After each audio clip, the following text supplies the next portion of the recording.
Hi, everyone, and welcome to the special Simulcast, the Neil Haley Show, the Trimulcast, the Neil Haley Show, the Storehouse Media Group podcast, and Criminally Good with Sherrie and Jen. Guys, how are you? And who is our guest today? Well, we're doing great. And our guest is Melissa Sandberg. Welcome, Melissa. Thank you so much. I'm so excited to be here. I Good to am see you. too. So, Melissa, well, as you see, well, you'll see in her background, she is the host of a podcast called Dog with a Bone. And I think there's a reason why, right? And she Yes. also, interesting enough, she's a civil investigator. And so the dog with a bone is because you investigate also cold cases and not the ones that are high profile. You do some that don't get a whole lot of media attention, and I can appreciate that. So thank you for doing that for people, because I know families want answers and they want justice and everything. So I'm kind of curious. You have these cold cases, again, not high priority. If somebody wants you to investigate a cold case, how do they do it and how do you pick them? So, there's some certain criteria that I look for. The main focus for me is it has to be an unsolved homicide, right? And it has to be, the manner of death has to be a homicide. It can't be accidental suicide. I really want it to be a homicide because trying to get those overturned or trying to develop new things from a suicide is very difficult to prove that it wasn't a suicide, right? Now, I will have to be honest, my recent case is an undetermined, and I originally thought it was a homicide. Turns out it's undetermined as a matter of death. And I went, oh my goodness, because those are, again, very difficult. But I can tell you that I'm reconsidering undetermined because all you just need is more circumstantial evidence. All you need is somebody like Dog with a Bone to come in and get that. It doesn't matter that it's undetermined. It just means that more investigation needs to be done. So I am now considering and reopening my eyes more about undetermined cases because I actually think those are a little bit harder to solve because you need a lot more boots on the ground and a lot more pushing to get the answers. And so I'm a little bit more fascinated. I don't know if fascinated is the right word, but a little more challenged, I think, with undetermined than maybe clear-cut homicides. Interesting. I have one other quick question. How did you get into this? So I've always wanted to be a homicide detective, believe it or not. I always say way back when, but I'm a big Clue player, Miss Scarlet with a knife in the dining room. That's what I grew up with, and reading John Douglas books, which is so great to see him at CrimeCon. And I had found out when I was in college, I went for law enforcement, but they said you had to be a cop. And I was like, I don't want to be a cop. I just want to go solve crimes. So I went then into social work because I thought, well, at least I can help victims' families that way, right? Like, let me go in that avenue. Well, it turns out that that wasn't really what I was looking for. I was looking for the forensic, the hands-on, let me in there kind of thing. And so I don't know how, but I ended up in hospice. So I've been in hospice for 20 years, way not anything to do with this. And so this is my passion after my hospice job. Okay. Wow. You've kind of covered the gamut, but you got a lot of education and training and things. All right. Now I did 32 years in law enforcement and I still kind of touch on some things, but what is the wildest curveball case that has been thrown at you so far that you have taken on and that it maybe blew up a little bit more or something else happened in it? Give us an idea on that. Yeah, so there's always situations that you're like, where did that come from, right? And this didn't happen with Dog with a Bone, but I did cover the case on Dog with a Bone as an unleashed episode. So those are episodes that I do off season where I cover a case where I'm not digging, but I want to give victims' families and the victim a voice, right? And like, hey, pay attention to this case.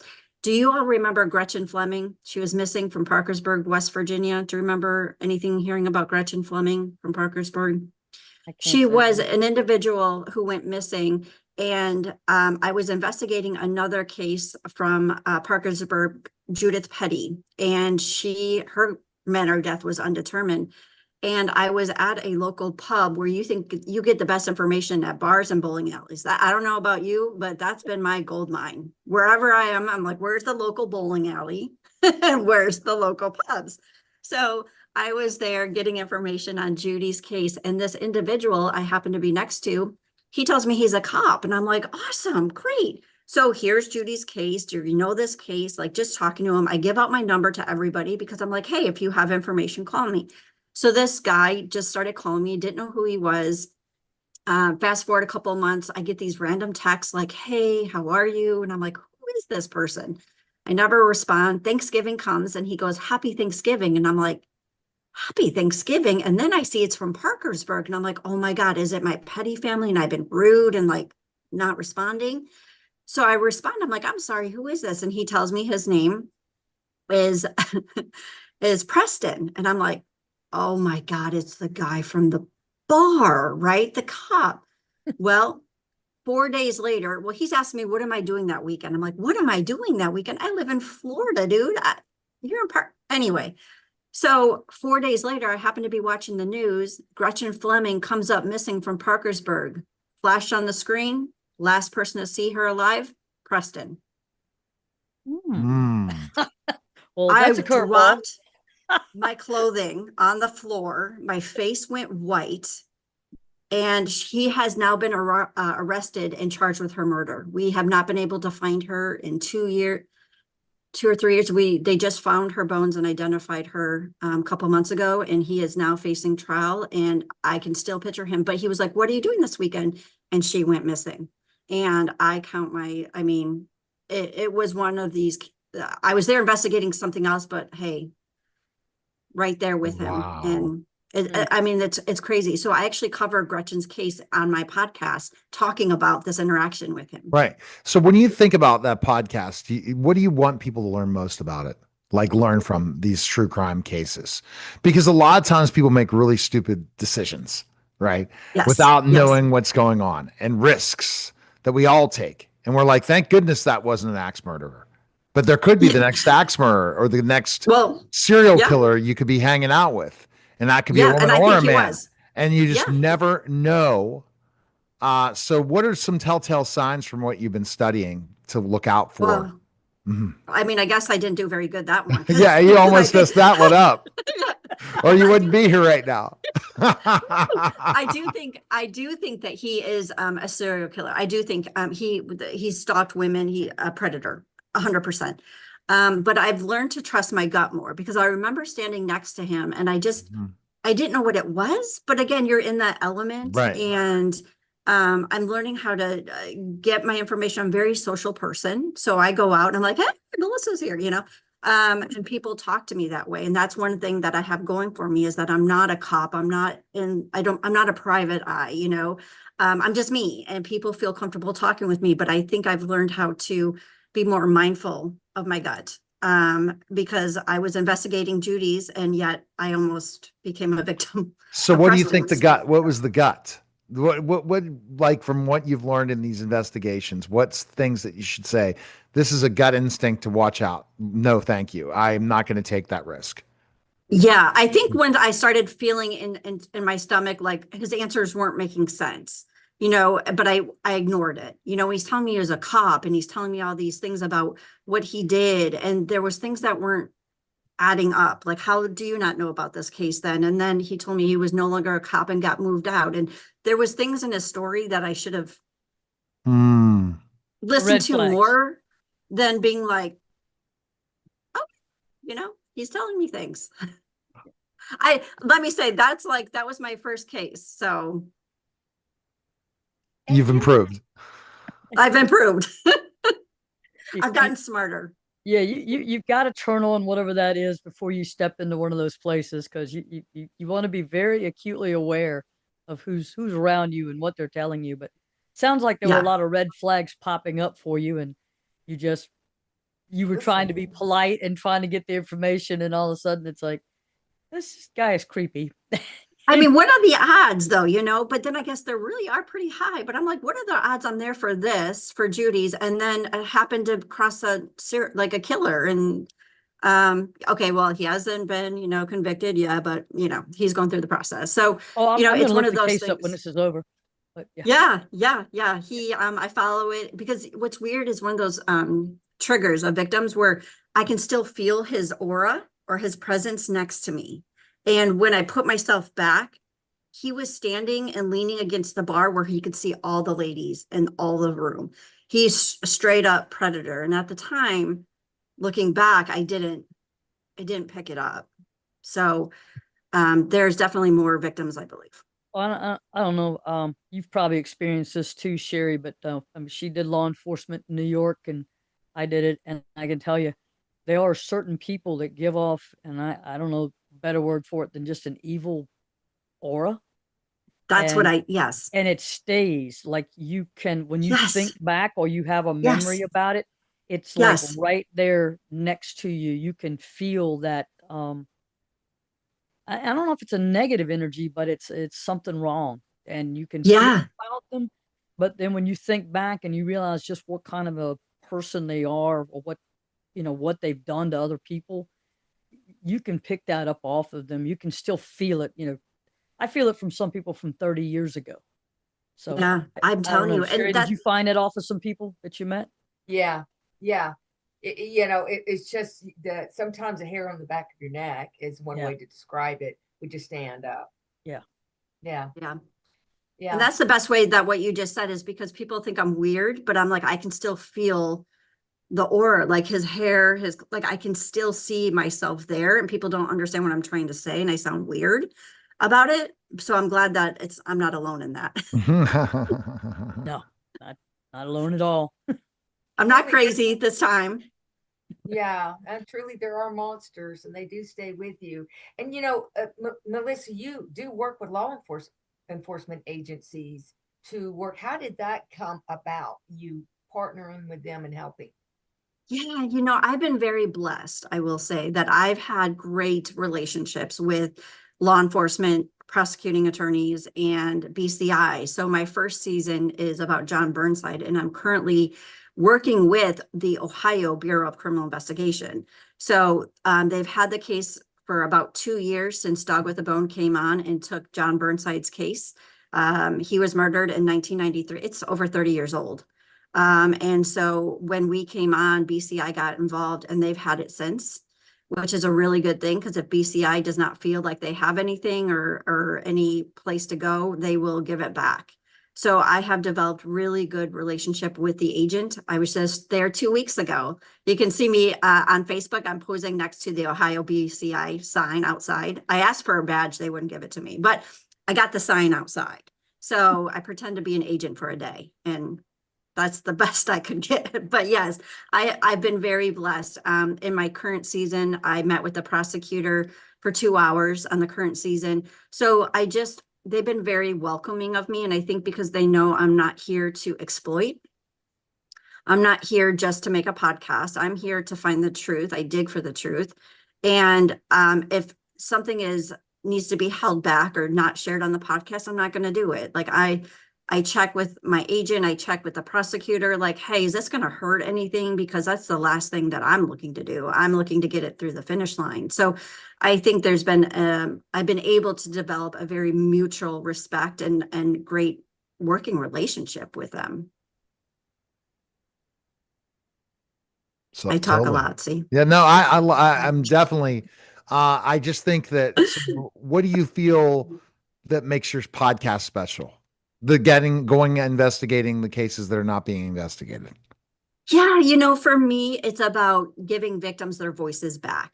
And as Sherrie mentioned, all of my cases are people who have been victims and they don't have a voice. They are somebody who nobody covered, who nationwide media isn't paying attention to. They're the underdogs, and I'm about fighting for the underdogs 7 days a week and twice on Sunday. Let me tell you, I don't believe that if you have been dabbling in drugs, that someone murders you doesn't mean that it shouldn't be solved. I believe because you're poor, you're a sex worker, whatever it may be, it doesn't matter at the end of the day. Somebody took your life, and I'm going to fight for you. And those are the cases I take. The cases where somebody was, had situations that they saw themselves in, and maybe couldn't get out of, but doesn't mean someone can get away with murder. And that's my issue. So, I look for cases where nobody knows them, and then people get invested and they want justice. And so I am for the underdogs, and I want them to be heard. I want to ask you, in your investigating so far, have you come across evidence that's been sitting in storage that hasn't been tested, things that haven't been submitted for DNA that probably should have been? I haven't had that. I've had where you all know Paul Holes. I had him on my podcast to talk about my season 2 case about DNA. I haven't had that because there hasn't been much evidence. It's pretty much all circumstantial, I would say, my cases, but they're strong circumstantial. So in my season 2 case, a lot of the evidence got destroyed, which was an issue, or, did a sexual assault kit test that wasn't discovered for 6 years later, the results, no one followed up on it. And they got rid of the clothing before the sexual assault test came back positive for semen in 3 places on an 8-year-old. So, there's a lot of things that I'm uncovering that happened, but nothing about testing that hasn't been sent yet. I'm just curious. Yeah, no. Otherwise, I'd raise money and be like, let's get it done, boys and girls, ladies. And now the dog pound, is that your listeners?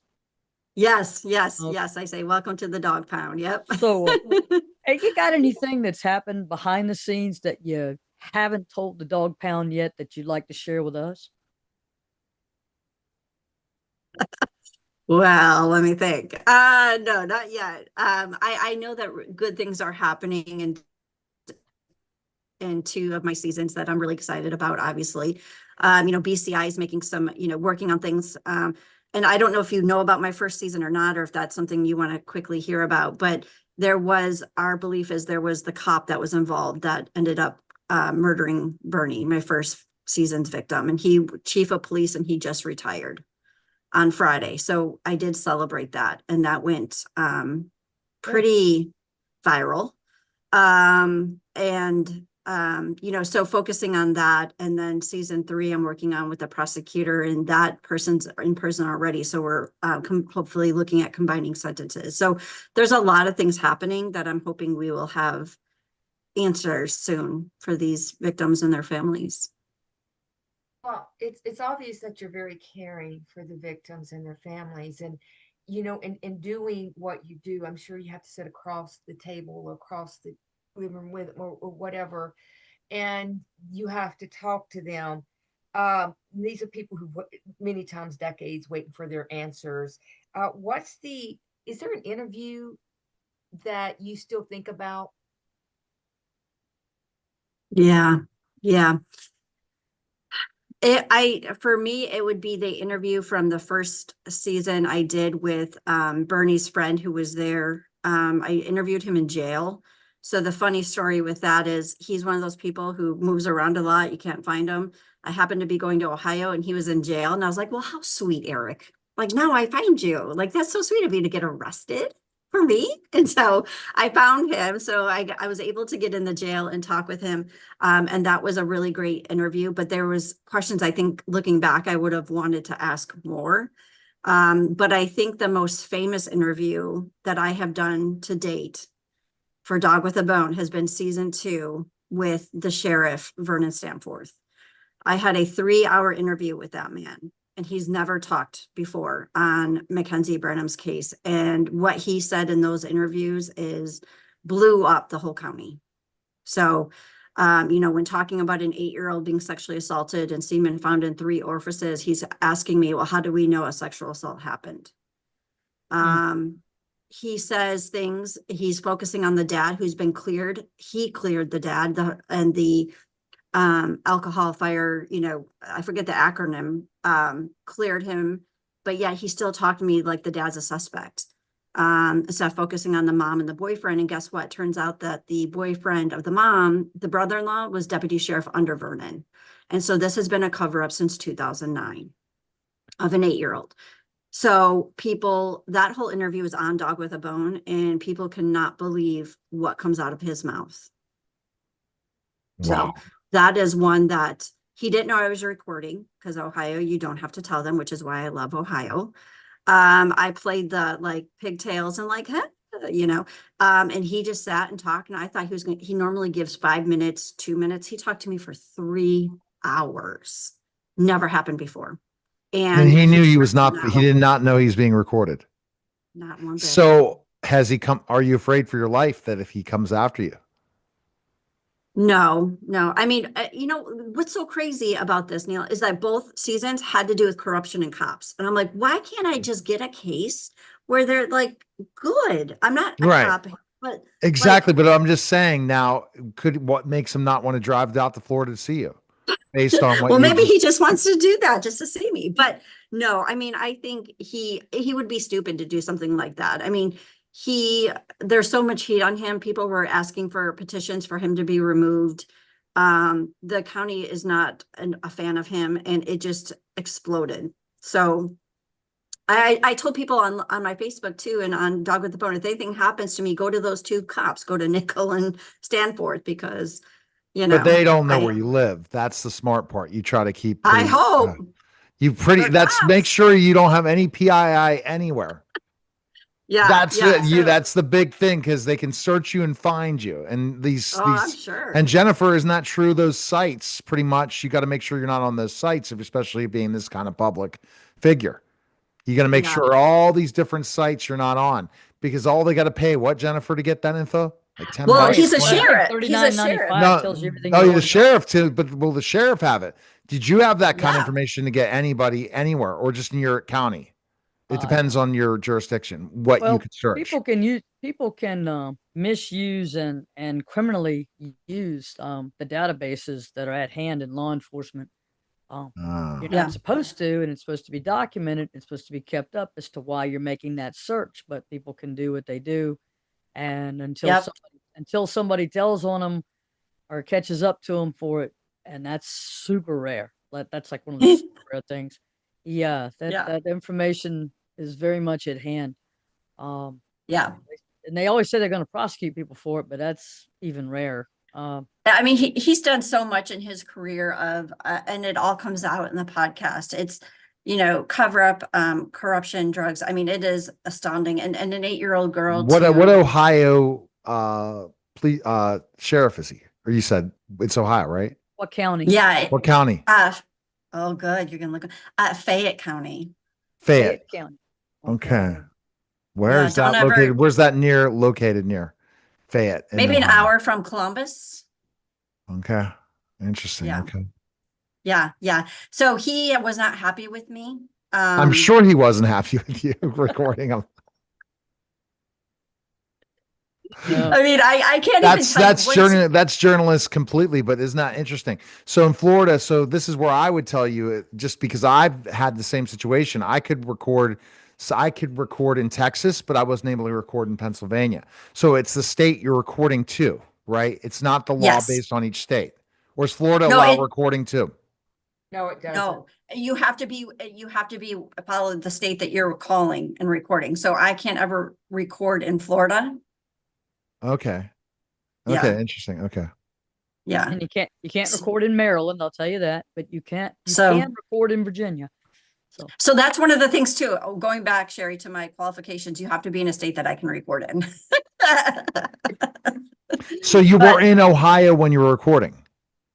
Oh yes, I was sitting right across the desk from him. Oh, okay. I was thinking you called him. Okay, I get. Oh, no. I had my braids, Neil, and I was like, burn it, and he's just, his week is women, and he just, I really think that, I mean, he's not the smartest crayon, but I think, or sharpest crayon, is it? But I think what his issue is that he thought that I was just going to do like an episode on Mackenzie and be done, like just a cover up. And he didn't realize how much I already knew. And I just let him dig and dig and dig. And I didn't interrupt him. I didn't try to correct him. I didn't be like, well, that's not true. I just let him go, because it's important that listeners and people know what kind of sheriff he is and has been, and why this case has not been solved and will not be solved, because he is still in power and control there in Fayette County. So was your phone ringing off the hook from him after it came out, the podcast? No, he remained silent. Probably his Finally, But I attorney. know- his rights. Probably his attorney told him to be. Yeah. Oh yeah. I mean, it's bad, but How much Mhm. traveling are you doing for your shows? yeah. So this is all out of my own pocket, as you all probably know too. So right now I travel because part of Dog with a Bone is boots on the ground. So I go to location and I travel to the crime scenes. I meet people, I interview people. I want to see everything, talk to everyone. And so I at least all of my seasons I've gone twice back for separate reasons. So I'm traveling for each season at least 2 times. So, that all comes out of, our expenses personally, as you all probably know, or don't, like, until you get going, like Patreon and ads, nothing adds up to cover any of those expenses for me. So I'm still in that spot where it's just personal. But, my family helps me, which I'm very proud of. My husband edits my episodes, and my daughter, who's 17, helps me edit them. So it very much is a family supporting me, doing the love that I have. But, at some point you're like, how much more can you keep doing, Yeah, and it's interesting. You look at the monetization ways. You got to figure out. You got to create a product or service. So maybe you should start a private investigating service. But then I have to follow rules, Neil, and I don't want to follow rules. They didn't say that. Do you think private investigators follow rules, Jen? Do they follow rules? No. They No. I have to. and fees. Listen, I want to go knock on Semi doors. rules, right? Semi. Not like law Yeah. enforcement. Yeah. No, yeah, Neil, I don't want to go knock on doors and get info. Like I'm just going to go up You and play should down go there. find a sponsor as a private investigator. Then that's it. There you go. Or No. you fund one. I'm telling you, the way to make money with a podcast is have a product or service. That's the only way to make real serious money, unless you're gonna blow up your downloads. Yes, you'll make a Yeah. decent little bit of side hustle, a sponsor, but you have to have a product or service to sell online. And that's where you got to reach out to certain affiliates and say, okay, based on my audience, are people going to go and buy what I'm listening? Say, hey, tell your listeners, hey, you want me to continue to create content? Go to this affiliate and buy.